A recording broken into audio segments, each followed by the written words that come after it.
C'est avec un immense plaisir que nous vous accueillons aujourd'hui dans ce lieu prestigieux et symbolique de la culture de la paix.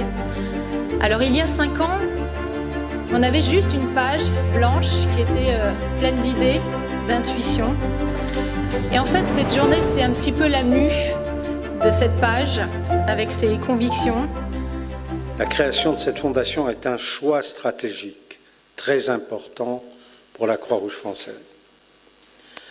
Avec ce nouvel outil, nous avons voulu donner un nouvel élan à la recherche pour l'action humanitaire et l'action sociale. Nous partageons la conviction que l'innovation doit être au service de l'action humanitaire et sociale, au service des plus fragiles, des exclus, des victimes, en un mot, du lien social. Il nous manque un cadre pour le faire au niveau de notre mouvement et de notre fédération. Il n'y a pas ce cadre sûr de réflexion où on pose les questions difficiles, où on mène une certaine bataille des idées, donc en prenant un peu de distance par rapport à l'action quotidienne que nous menons. Et c'est la raison pour laquelle, à plus d'un titre, donc, nous saluons, Monsieur le Président, la création de cette fondation. Donc en fait, nous, ce qu'on essaye de montrer dans cette journée, c'est qu'en fait, il faut mettre en contact non seulement tous les acteurs qui interviennent autour des fragilités des personnes, mais aussi réconcilier le côté humanitaire international ou, on va dire, social ici, puisqu'au bout du compte, on n'a que des visions pays. Et on s'est rendu compte aussi que dans des pays qu'on considère en crise ou plus humanitaires, qu'en fait, il y avait des réflexions, des expériences, des pratiques, des innovations qui étaient beaucoup plus avancées que dans nos pays et qu'on a beaucoup à apprendre.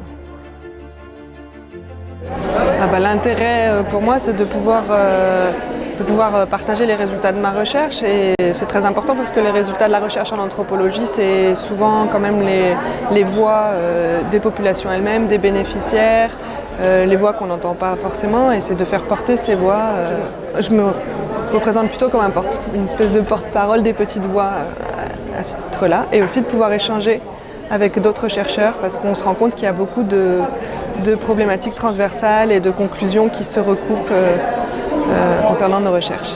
Les résultats que j'ai montrés ce matin, ce que j'ai essayé de souligner ce matin, c'était comment en fait la rencontre entre ces différents acteurs sur des terrains hautement politisés, mais dans un contexte qui n'est pas un contexte de conflit, vient interroger l'éthique humanitaire, vient interroger l'éthique politique également. Finalement, quelles sont toutes les complexités des interactions qui peuvent en résulter.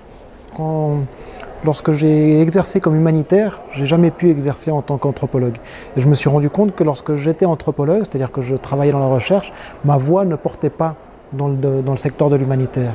Donc ça montre bien que les deux secteurs, celui de la recherche et celui de l'action, de l'humanitaire, sont deux secteurs qui ne sont pas nécessairement liés.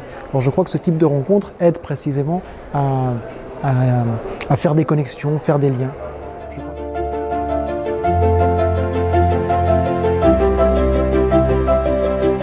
Au quotidien, on n'a pas le temps de la réflexion.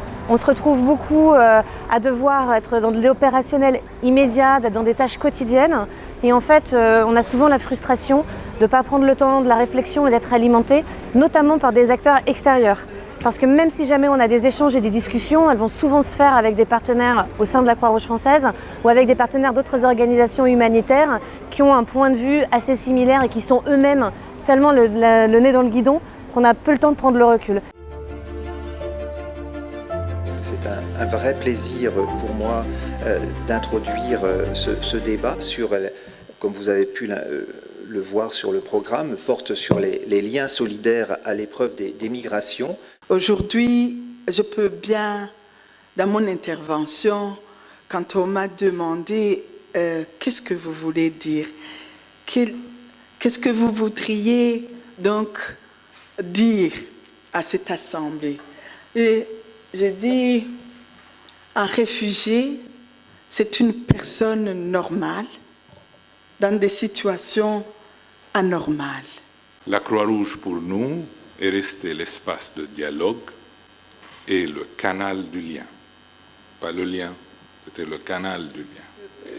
On a plusieurs travaux de recherche qui montrent l'influence grandissante des fondations américaines au sein des universités en Afrique et qu'il nous semble très nécessaire aujourd'hui de soutenir et d'encourager une science francophone pour qu'on puisse garantir la pluralité des approches dans la science internationale. Je vous remercie. Je pense que voilà, on vient d'initier et de mettre en place ces premières rencontres, qui étaient aussi le lancement de la Fondation.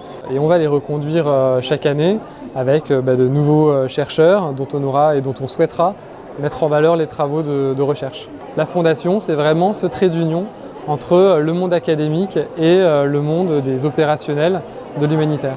L'action des humanitaires, comme on dit, que ce soit celle de la Croix-Rouge ou celle du système des Nations Unies, est appelée à s'adapter. Et donc d'avoir cette mission de réflexion sur les conditions d'optimisation de l'intervention sur le terrain, c'est important. Trois choses fortes qui reviennent à la suite de cette très belle journée. La première chose est comment on continue à pouvoir faire société ensemble, ici et ailleurs, ici en France et ailleurs, et finalement quel est le rôle et les responsabilités des pouvoirs publics, des associations, des ONG, des citoyens de ce territoire pour continuer à faire société ensemble. Le deuxième point qui m'a vraiment beaucoup interpellée aussi, c'est la question des valeurs partagées.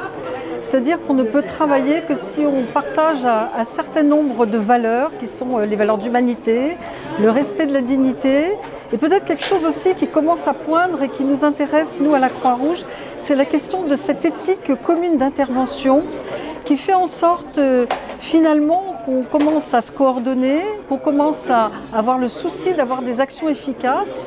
Et je pense que la chose aussi importante, c'est de donner la parole et de faire participer les populations accompagnées.